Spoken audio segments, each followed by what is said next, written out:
So we're in the shop today because this is a shop class 101 something video, something that people have requested to see the shop. So we wanted to show you kind of how things are done at Reclaimed, and this is Brad's sort of baby, so he's gonna do it. This is kind of the biggest open area of the building. So the building is 36 feet by 60 feet. We've got some rooms that we've built and kind of finished off. And then we've still got this big open area. So basically the process is we have a barn or a homestead or something, and we go and take it down, or Brad hires somebody to go take it down. I don't usually do any of that work. Don't be fooled. So then that wood comes into the shop and it sits there waiting to be processed. So kiln dried or cleaned or power washed and nails taken out, all that jazz. And then it gets put into different piles and he kind of chooses from that. So we're gonna kind of show you some of the different materials that he'll be building from, and maybe you'll recognize something a month from now that you've seen in here undone.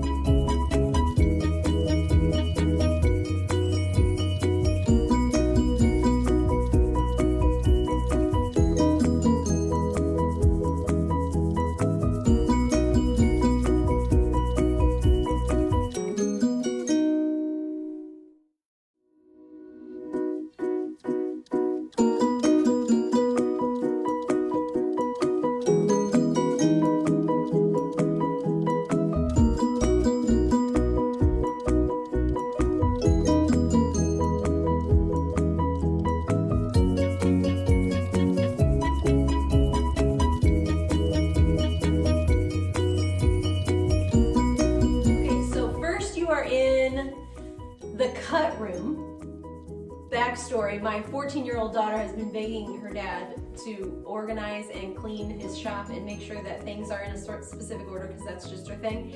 And she calls this... She's way more organized than I am. Way more. But she calls this the cut room.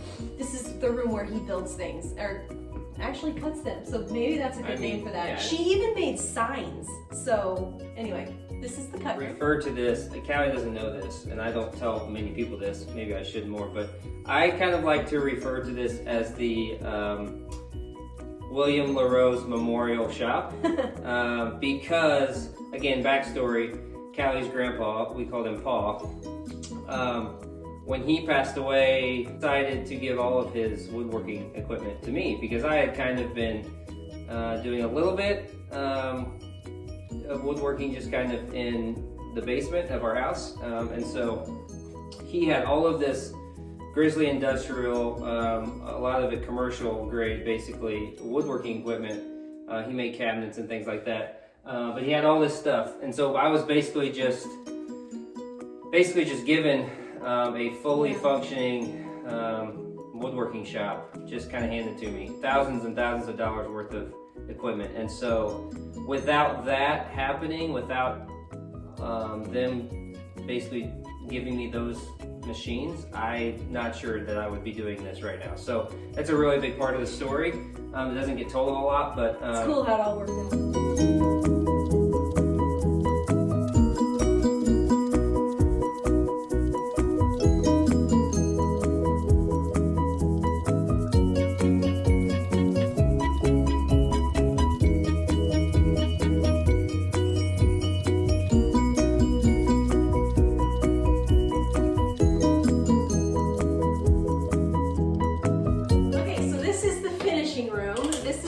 Where, you know, all the finishing gets done. It's a really good name for that room. You're seeing kind of a sneak peek of one of our Christmas sales that's coming up in a couple weeks, but this is the room that I sometimes actually legitimately help with stuff. Sometimes. Depends on what you mean by legitimately, I guess. I've stained stuff. Yes, you have. Okay. So staining, and I use a lot of polyacrylic, spraying a lot of clear coat. The oil that we put on all the charcuterie boards and cheese boards, all that gets done in here, separate from where all of the cutting is done in the workshop, in the cut room. Yeah. separate from that so that it's kind of a little bit less dusty and kind of can control all that. So I spray in here a lot. So that's kind of where everything gets finished up. And my sister Emily spends probably as much time in here as anyone. True. Staining and getting things ready to spray, and spraying also. So.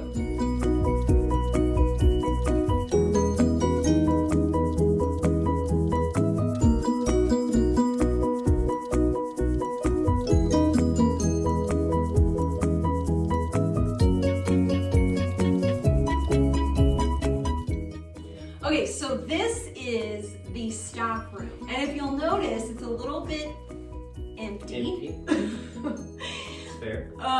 So we're all gonna have to get on Brad and yell at him and make him make things faster. But a lot of it is actually up at the church right now.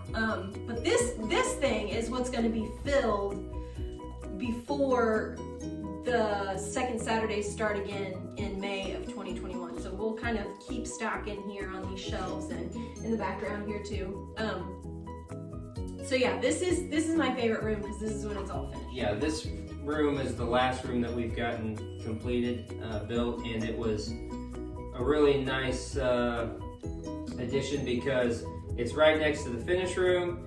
And previously, when I was done with something in the finished room, I didn't really have a good place to take it or put it, to store it, until we took it up to the store, to the church. So this gives me an opportunity to finish something and move it out of the finished room so it's not sitting in there in the way, and have a nice place to kind of keep inventory and keep things stored. And nice shelving to kind of stack some things up there too.